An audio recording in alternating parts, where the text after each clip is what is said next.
এই আপা, কি নাম আপনার? হ্যাঁ, আপনার ঘরের দরজা কই? এই আসেন আসেন আসেন। এই দরজা নেই, মুখে এত হাসি কই থেকে আসে? আপনি তো হাসতেছেন কেন, আগে সে কথা বল। হ্যাঁ, কি করবো, এত কষ্ট মানুষের করে এইটুকাই যা আছে তাই কাঁদি। কি খাইছেন আজকে? আজকে আমি তো ভাত রান্না করছিলাম, আলু ভাত ছিলাম, তাই দিয়ে খাইছি। তাহলে আমরা কোনে পাবো? দর্শক আসেন, আমি একটু ভালো করে আপনাদের দেখাই। আপনার ঘর কোনটা দেখান তো। আমার ঘরে এইটা। এটা না? আসেন দর্শক, আসেন একটু দেখি। এই আসেন তো, সবাই আসেন দেখি। এই জায়গাটাতে আপনি থাকেন। দর্শক দেখেন, এ আপা, আপনার ঘরের দরজা কই? এদিকে আসেন, চেয়ার দেওয়া লাগবে না, আসেন। আপনার ঘরের দরজা কই? আমার ঘরের দরজা নাই কেন? এভাবেই থাকেন? এইভাবেই এই যে মনে হচ্ছে বিলের মধ্যে একটা দ্বীপ, এভাবে কি বেঁচে থাকা যায়?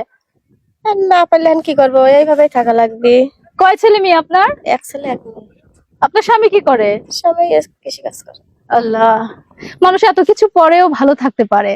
সত্যি কৃতজ্ঞতা এবং সেলুট জানাই সংগ্রামী এই সকল বোনদের প্রতি। দেখেন কত কষ্ট করে জীবন যাপন করে। উপরে দেখেন ভাঙাচোরা চালা, পলিথিনের কি একদম খুপড়ি ঘরের মতো একটা অবস্থা। দরজাটা একটু দেখান।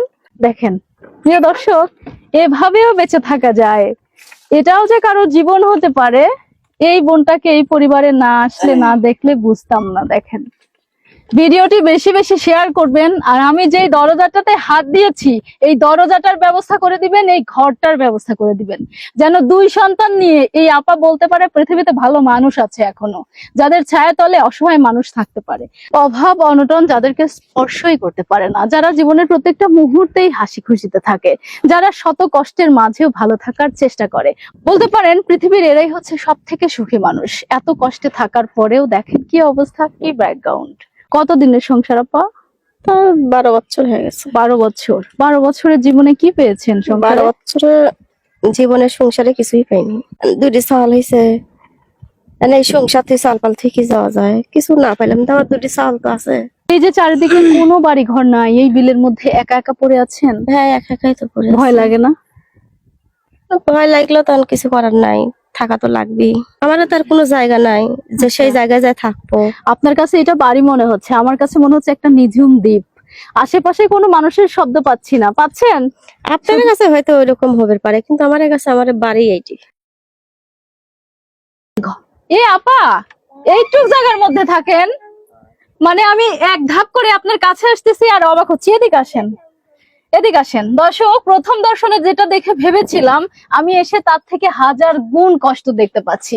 কি অবস্থা, কি হতে পারে মানুষের জীবন। দেখেন আমার আপনার ঘরে কত দামি আলমিরা আছে, আর এই দেখেন কি রাখছেন এখানে। এখানে জিনিসপাতি রাখছি, মানে রাখার জায়গা নাই, খুব নষ্ট হয় দেখে পেপারে ভরে রাখছি, যাতে বৃষ্টির পানি না বৃষ্টির পড়ে। পানি না পড়ে। এত কিছু পরেও আপনি হাসছেন যে?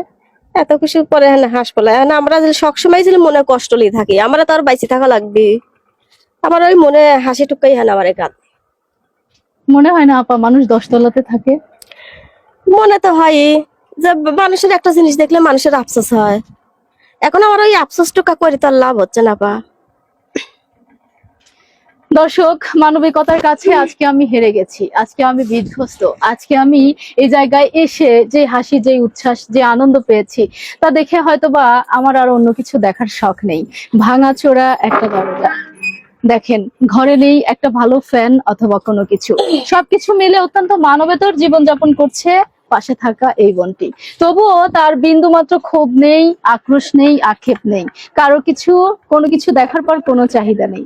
প্রিয় দর্শক, এই ভিডিওটি শেষ করার আগে আমি একটা অনুরোধ করব, আমি এখানে আবার আসতে চাই, এই বোনের জন্য আমি কিছু করতে চাই।